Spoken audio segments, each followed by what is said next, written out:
The Pacific Ocean stretched endlessly beneath a gray October sky. In the chill dawn of 1945, a U.S. Navy transport ship cut across the waves toward San Francisco Bay.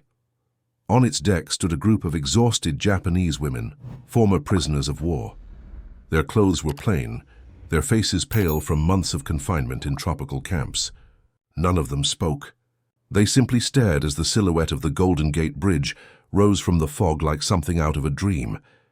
They had left behind a Japan in ruins, cities reduced to ash, families vanished, and a culture taught to see America as the face of terror. Now, as the vast steel arches came into view, the women realized they were entering the very heart of that enemy. The sea breeze stung their eyes as the ship approached the harbor. For many, this was the first time they had seen a modern American city. The docks teemed with movement. Cranes, trucks, men in clean uniforms shouting orders. Rows of Red Cross volunteers holding blankets and food trays. The women stood frozen, unable to comprehend the sight. After years of propaganda, they had expected cruelty or mockery. Instead, they saw smiles, efficiency, and order. It felt impossible.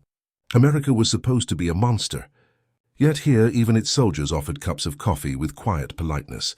Back in 1942, these women had been civilians, nurses, clerks, schoolteachers, trapped in Southeast Asia when the Allied counteroffensive began. Some had volunteered for service under the Imperial Japanese Army, tending to wounded soldiers in the jungles of Burma and the Philippines. Others were wives of officers caught in the collapse. When Japan's garrisons fell, they were rounded up, interrogated, and held as prisoners by U.S. or Commonwealth forces. Few believed they would survive. Their capture was seen back home as the ultimate disgrace. To surrender was to vanish from honor itself. During transport across the Pacific, the women endured a silence heavier than chains. The war had just ended. Hiroshima and Nagasaki lay in ruins. Emperor Hirohito's voice, soft and trembling, had announced Japan's surrender weeks earlier. Now these prisoners were being taken not to a cell, but to a world that seemed almost mythical. America, the land of endless food, neon lights, and jazz.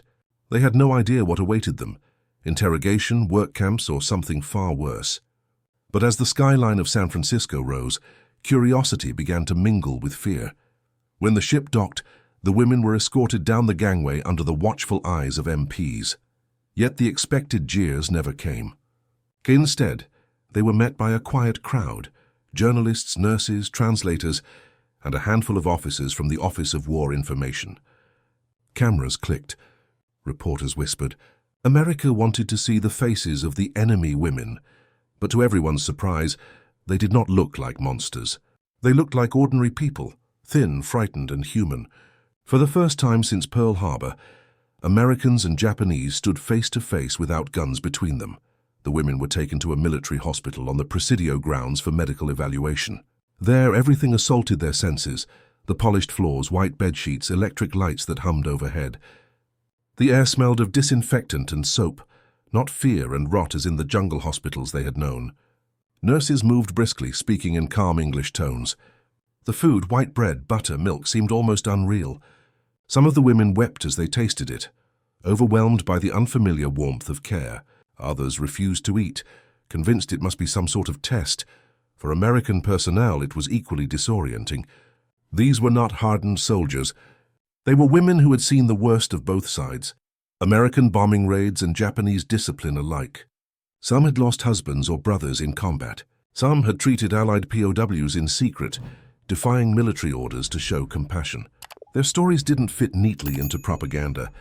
That alone made them dangerous, but also fascinating. Intelligence officers took careful notes, seeking insights into morale, logistics, and the psychological state of Japan's collapsing empire. Days turned into weeks.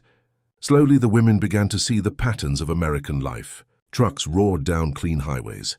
Markets overflowed with fruit and coffee. Newspapers debated reconstruction, not revenge. Factories hummed again, producing not tanks but automobiles and refrigerators. The contrast was unbearable. In Japan, their families queued for food among ruins. Here, children laughed in parks. Soldiers courted women in cafes. It was civilization reborn, while their homeland lay in ashes. At night, they whispered among themselves. How could the same nation that dropped firebombs over Tokyo live like this? so open, so untouched. Some began to suspect that Japan's isolation had been a lie. The world was not as the imperial government had described. The Americans were not starving or barbaric. They were confident, even kind. Yet that realization came with a stab of guilt. To admit America's strength was to betray the suffering of one's own people. The U.S. government recognized the potential of that psychological shift. These women could become bridges, voices of transformation when Japan rose again. Cultural officers arranged carefully supervised tours, a visit to a department store, a farm, even a cinema.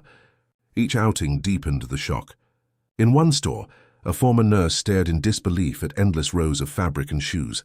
In another, a schoolteacher broke down crying when she saw children being taught freely, without fear of military indoctrination. It was not wealth alone that struck them.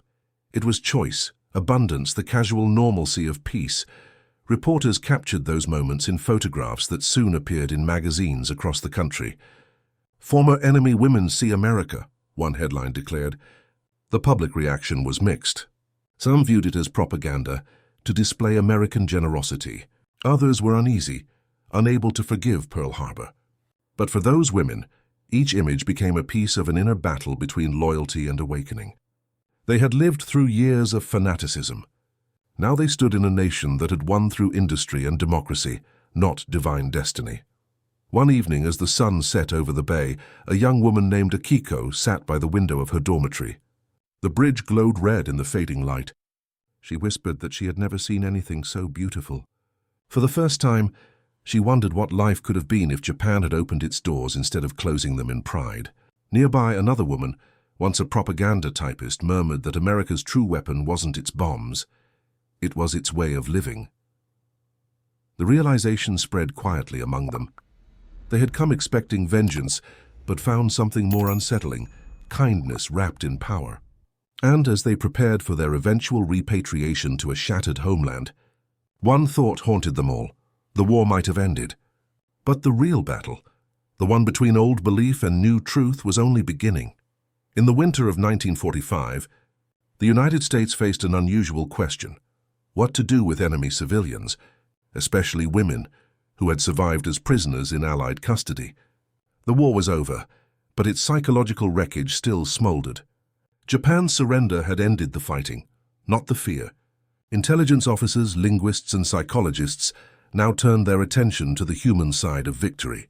The women brought to America represented an unfiltered look into the enemy's mind, its discipline, loyalty, and fracture.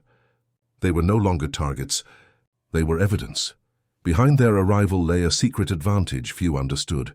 Throughout the Pacific War, American intelligence had maintained a vast network of interrogation centers and translation bureaus.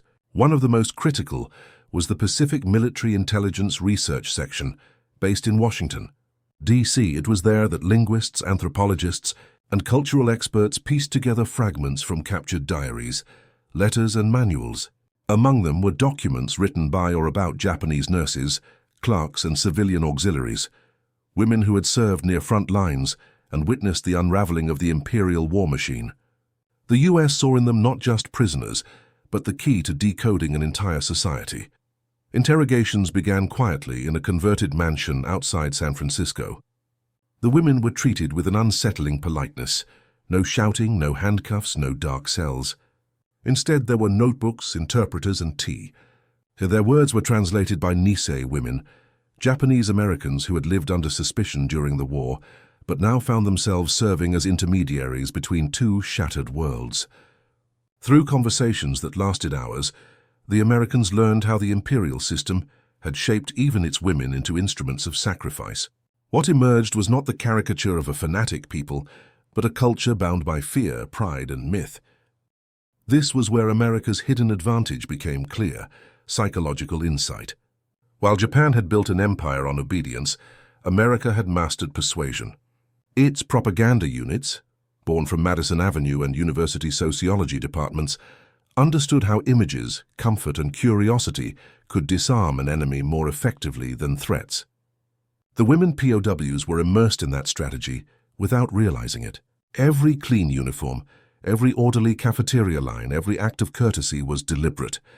The goal was to replace fear with doubt and doubt with reflection.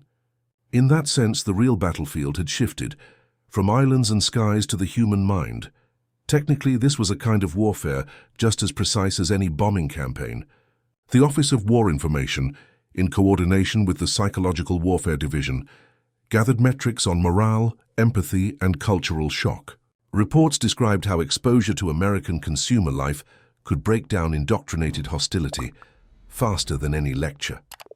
The women's visits to stores and farms were not simple gestures of goodwill. They were controlled psychological experiments designed to measure how rapidly perception could shift. Behind every act of kindness lay data, pattern analysis, and the cold machinery of post-war re-education. Yet even amid such calculation, individual stories stood out. One nurse, who had treated wounded American prisoners in Burma, confessed her astonishment at the level of medical care she received in San Francisco. She had expected punishment for violating orders to aid enemies. Instead, she was commended for her compassion. In that moment, the myth of America as a nation of cruelty collapsed entirely. She began writing notes in her native language, describing how mercy, not strength, had won her respect. Those notes would later be translated and used in Japanese language, broadcasts encouraging surrender and cooperation during the occupation. The sad intelligence community recognized the strategic potential of these narratives. In Washington, analysts compared the testimonies of these women with intercepted communications from Tokyo. They noted that morale among Japan's remaining troops, those stranded in China or island outposts, was collapsing. The discovery that captured compatriots were being treated humanely became a powerful weapon. American shortwave broadcasts began carrying soft-spoken messages voiced by bilingual women, some of them modeled directly after the POWs' speech patterns. It was psychological warfare draped in empathy. Meanwhile, military planners saw another advantage emerging. The interaction between the Japanese women and American nurses revealed stark contrasts in training and logistics. Where Japanese field hospitals had operated with minimal supplies and strict hierarchy, American ones relied on abundant equipment, delegation, and rapid improvisation. This difference reflected a deeper truth. American industry had turned war into an extension of production. The same factories that built refrigerators and automobiles had seamlessly shifted to make plasma bottles, surgical tools, and penicillin. What the Japanese women witnessed was not just comfort. It was industrial coordination, perfected through science and democracy. To understand the scale of that machinery, one could look to the sprawling industrial cities across the US. In Detroit, assembly lines that once turned out car engines now produced mobile power units for field hospitals. In New Jersey, Johnson & Johnson's plants worked around the clock, packaging sterile bandages in quantities the Imperial Army could not imagine. This abundance was more than material superiority. It was ideological proof that open systems could outproduce command economies. Every orderly hospital corridor in San Francisco echoed with that unspoken argument. But America's true test came not in laboratories or offices, it came in a battle far from home. In early 1945, before the war's end, a group of American nurses had been captured on Corregidor in the Philippines and later liberated during the campaign to retake Manila. Their survival, their resilience, and their post-war testimony became a living demonstration of Allied strength and mercy. Now, with Japanese women in American hands, the mirror image unfolded. The compassion shown to former enemies was an answer to the atrocities committed elsewhere. It was a moral inversion designed to redefine victory itself. The Manila Campaign had been one of the bloodiest urban battles of the Pacific War. Streets ran with fire and rubble as U.S. forces fought to reclaim the city from desperate Japanese defenders. Among the civilians rescued from the chaos were Filipinas and a handful of Japanese nurses who had been trapped between both sides. Their accounts, later cross-examined in the United States, revealed that not all Japanese personnel had embraced fanaticism. Some had tried to shield civilians or smuggle medicines under the threat of execution. These confessions struck American officers with a grim realization. Mercy had survived, even in the heart of an empire built on obedience. That realization shaped occupation policy. The experience of housing, interrogating, and later repatriating these women influenced early reconstruction efforts in Japan. Sociologists argued that women, having endured the war's contradictions firsthand, could become agents of reform. The intelligence gathered from their stay in the US, their reactions, conversations, and letters fed directly into educational and media strategies crafted by General MacArthur's administration months later. Yet for the women themselves, the process remained deeply personal. Each discovery, a friendly nurse, a functioning radio, a simple supermarket, became both a revelation and a wound. They began to write letters home describing America not as a nation of devils, but of extraordinary discipline and generosity. Those letters, censored but preserved, would one day circulate quietly among civilians in Tokyo, Osaka, and Nagasaki. And through them, an idea began to take root, that Japan's future might lie not in revival of its empire, but in learning from the civilization it once sought to destroy. As winter deepened, the interrogations slowed. Some of the women were moved east for further study. Others prepared for repatriation. But before they left, each underwent one final interview. The questions were no longer about troop movements or military codes. They were about belief. What did they think of America now? What did they want for Japan? Many could not answer. The world they had known had already dissolved, and yet in the quiet of those rooms, a subtle transformation had taken place, one the Americans had planned all along. The empire had fallen, but its women had seen the enemy's heart and found it human. They would return home carrying something no weapon could destroy, the memory of a nation that won not merely by force, but by the power of its example. When spring 1946 arrived, the Pacific's winds carried the women home. The Liberty ships that had once ferried troops and tanks now bore passengers in plain gray coats, former Japanese prisoners returning to a homeland almost unrecognizable. From the decks they saw Tokyo as a field of skeletons. The proud wooden city that had once glowed with lantern light was gone, flattened by fire and time. Yet amid the silence something stirred, a hum of rebuilding, of cautious survival. They had left as ghosts of defeat, but they returned carrying something their people had never imagined, a glimpse of the world beyond the walls of empire. In the early days of occupation, they were regarded with suspicion. Their neighbors whispered that they had been touched by the enemy, contaminated by foreign kindness. But as food arrived through American aid and Japanese radio began broadcasting unfamiliar phrases, democracy, constitution, cooperation, their memories of the United States became less a curse and more a kind of prophecy. They told others of hospitals without shouting, of schools with books in every hand, of cities where light never died at night. These stories, quiet and almost forbidden, began to circulate through families still living in rubble. What began as intelligence gathering had turned into something larger, the quiet transformation of perception. The American experiment in psychological warfare had reached its final form. Not propaganda by radio, but persuasion by experience. For the women who had lived it, this was not theory. It was revelation. They had seen that strength could coexist with compassion, that modernity did not demand cruelty. Each retelling became a seed planted in the scorched soil of defeat. The first sprouts of cultural exchange and cooperation would grow from that unlikely ground. Meanwhile, in Washington, officials studied the program's results. Reports concluded that exposure to American society had produced accelerated cultural adaptation. Translated into human terms, it meant that the enemy's heart could be reshaped by simple encounters with fairness and abundance. Analysts called it a success, a model for future occupation policy. It influenced decisions from Japan's Reconstruction to the Marshall Plan in Europe. Victory, they realized, did not end with surrender. It had to be managed, nurtured, and moralized. The treatment of these women had proven that kindness, strategically deployed, could secure what firebombs never could. Enduring submission turned into partnership. Yet beneath the statistics, the personal struggle continued. The women wrestled with guilt, survivor's guilt, cultural guilt, the shame of seeing humanity in those they'd been told were monsters. Some were ostracized. Others were quietly recruited by new civic organizations emerging under American supervision. They translated manuals, advised reform committees, or assisted in hospitals where U.S. supplies arrived by the ton. Their presence became a symbol of the bridge between conqueror and conquered. In many ways, they were the first ambassadors of post-war reconciliation. unofficial, unrecognized, but vital. Their stories also revealed a paradox that would define the Cold War years. The same methods that had softened Japan's defeated populace would soon be weaponized in ideological struggle against the Soviet Union. The Americans had discovered that image and influence could shape nations faster than armies.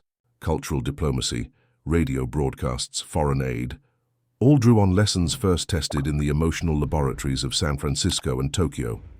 The Japanese women, once subjects of study, had unwittingly helped birth a new kind of conflict, a war of minds instead of bombs. But within Japan, the transformation ran deeper than politics. A generation of young girls grew up hearing whispers about the women who saw America. To them, those figures were half myth, half warning. Teachers who had once bowed before imperial portraits now spoke of science, peace, and equality.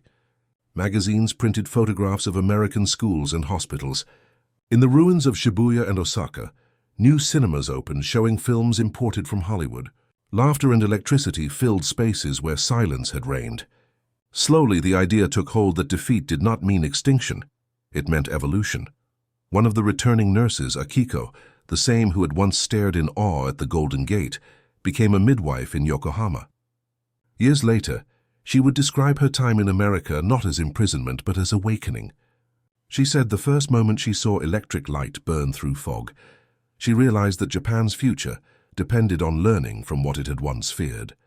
Another woman, the former propaganda typist, found work in a newspaper office established under occupation oversight. She began writing editorials, calling for education reform and gender equality. Such ideas, once treasonous, now flowed through the new constitution that guaranteed women the right to vote. Their influence extended quietly into policy. American administrators like General MacArthur saw cultural reconstruction as essential to stability. They needed local allies who understood both humility and aspiration. The returned POW women, fluent in both pain and possibility, became conduits for that transformation. Through them, the occupation gained a human face. They explained to their own people why the Americans built schools before prisons, why they sent food before speeches. And through that understanding, resentment began to erode. But the psychological impact was not one-sided. American nurses, translators, and officers who had worked with the women carried those experiences home as well. They returned to Kansas, Oregon, and New York, with stories of kindness shared across language and loss. To them, the Japanese prisoners had ceased to be an abstract enemy. They were fellow survivors of a century's most brutal war. That realization softened the American public's view of Japan, turning hatred into a complex mix of empathy and curiosity. In the late 1940s, student exchange programs and cultural missions emerged directly from that changed perception. By the early 1950s, Japan had become not a defeated enemy but a trusted ally. Its cities rebuilt faster than anyone predicted, powered by American investment and its own relentless spirit. Factories reopened, families reunited, and democracy, though imperfect, took root. In that fragile but determined rebirth lay the legacy of those women who had once walked trembling through San Francisco's docks. Their shock had become illumination. Their captivity had become connection. Historians would later call their journey a turning point in psychological warfare, others a moral experiment that happened to succeed. But to the women themselves it was simpler. They had seen the abyss and returned with light. In their memories, America remained both strange and familiar, a place that revealed what humanity could be when freed from fear. They spoke of it in whispers to their children, careful not to sound unpatriotic, yet unable to forget the warmth of those who had once been enemies. Years later, one of them wrote in her diary that the true weapon of the United States had never been the bomb or the airplane. It had been its faith in ordinary life, the rhythm of streets, the dignity of work, the belief that decency could rebuild what war had destroyed. That faith had reached across the Pacific and changed her forever. And so the story closes, not with victory parades or surrender documents, but with quiet acts of remembrance. The women who came to America expecting vengeance found understanding instead. They returned home to help rebuild not just cities, but souls. Their journey stands as proof that even amid the ruins of total war, humanity can still astonish itself, because in the end, The shock that began on that fog-covered morning beneath the Golden Gate was more than cultural. It was existential. They had witnessed the power that wins wars without firing a shot, the power of compassion backed by strength. And from that moment on, both nations would never see the world or each other the same way again.